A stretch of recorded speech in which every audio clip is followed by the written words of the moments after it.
Here we have the current stock market update for Supermicro Computer Incorporated, stock ticker SMCI.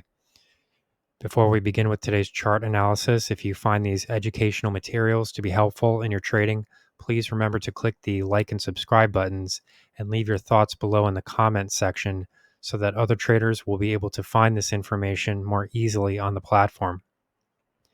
So here we're looking at the 5-minute price chart. Each candle on this time frame represents a 5-minute trading period. And as we can see here, the share price itself is starting to form a bit of a sideways trading range at these upper levels. So in this video, we will be outlining some important price zones, some important support and resistance zones, so that traders can hopefully identify some profitable trading strategies for this stock going forward. So as I said, we're starting to see a bit of a sideways trading range, and this is after the share price itself managed to post a fairly significant recovery rally based on the prior lows at 382.88. So far, the share price has managed to post highs just below 470, and this is a very critical price level of resistance that we have been noting and watching in prior videos. However, more recently, the share price itself has been caught in a bit of a resistance zone at levels that are a bit lower than this. And at the moment, share prices have been having some difficulty overcoming this more near-term price zone, coming in at 460.80. So as things currently stand, what I would be looking for here would be a range break to develop in one direction or another.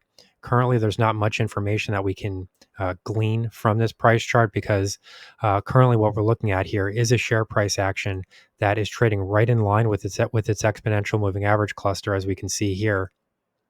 We're sort of oscillating right around all four of the major exponential moving averages. And then those moving averages themselves have really started to tighten and sandwich together in ways that are very tight and trading in the sideways direction. So based on that alone, there really isn't much that we can say is being developed as a trading signal. And then in addition to that, if we look at the relative strength index reading, we also have some conflicting signals. However, some of these signals are a bit stronger than others.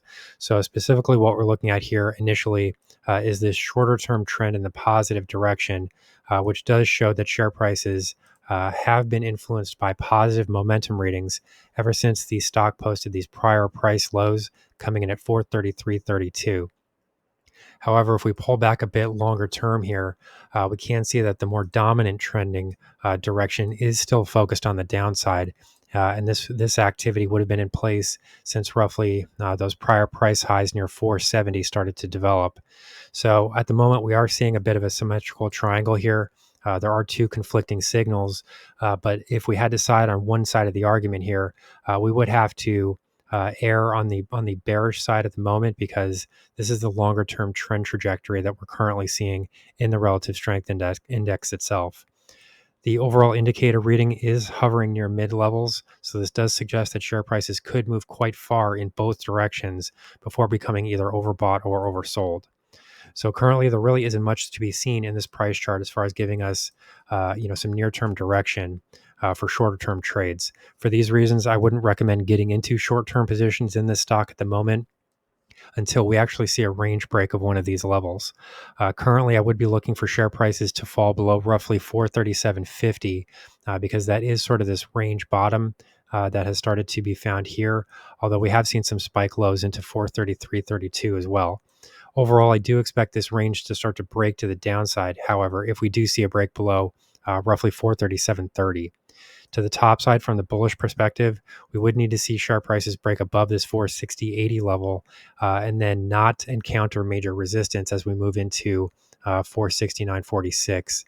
If we do see all of those events occur to the top side, I do think then that there is much more room to the top side that the stock could start to travel because, if we go back here in history here on this price chart, we can see that there was a very significant price gaps that started to fill right around the end of August. So currently, the way things stand here, if we were to see a clear break into the 470s, I would then expect share prices to start working on filling this price gap, and that could generate some positive upside momentum that could be sustained over the intermediate term. this price gap doesn't really start to fill itself until we approach the 550 level. So, in other words, any clear break and sustained move above that 470 area could easily send share prices roughly $80 higher. So there is a fair amount of event risk here that could be seen to the top side, but we do need to see a positive break from this more recent trading range. So for these reasons, I would continue to point to this trading range, which might seem insignificant on its own. I mean, this is just a 5-minute price chart, and it does seem as though, this might be somewhat insignificant. It's near term. It's not very large in size.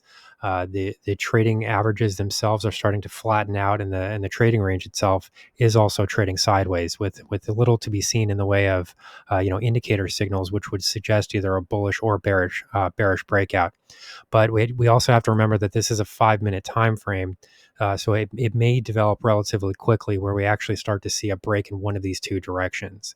So anything above 460.80 at the very least gives us a bit of an upward trading bias, but we do need to really break into into these 470 levels in a sustainable way without seeing any major rejections here or significant price movements to the downside. If all of those factors occur, you could be then establishing yourself for a much broader trend wave here, because what we can also see in this price chart is a very clear series of trend movements that have posted in the positive direction ever since those prior lows developed at 382.88. So what we can see here is that there is a very clear series of higher lows that has been developed. The only real problem with the uptrend outlook is this rejection at 470, because this more recent near-term low, or I should say near-term high, failed to retest that 470 area, 469.46. So that on its own is a bit of a bearish development. We do need to see a bit more strength here. And we have to also keep in mind the fact that NVIDIA is starting to post some losses with a potential price pattern that could be forming for that stock in the bearish direction.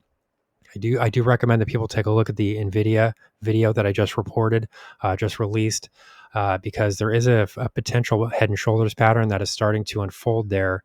And if we do see that price pattern continue, we could see some significantly lower prices in that stock.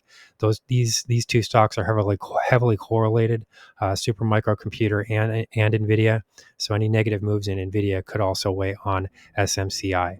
So here's the current stock market update for Supermicro Computer Incorporated, stock ticker SMCI. Our high value trading strategies membership is currently available for a limited time for only $9.99 per month. These high conviction investment strategies are characterized by superior risk to reward metrics that target massive market beating returns over time.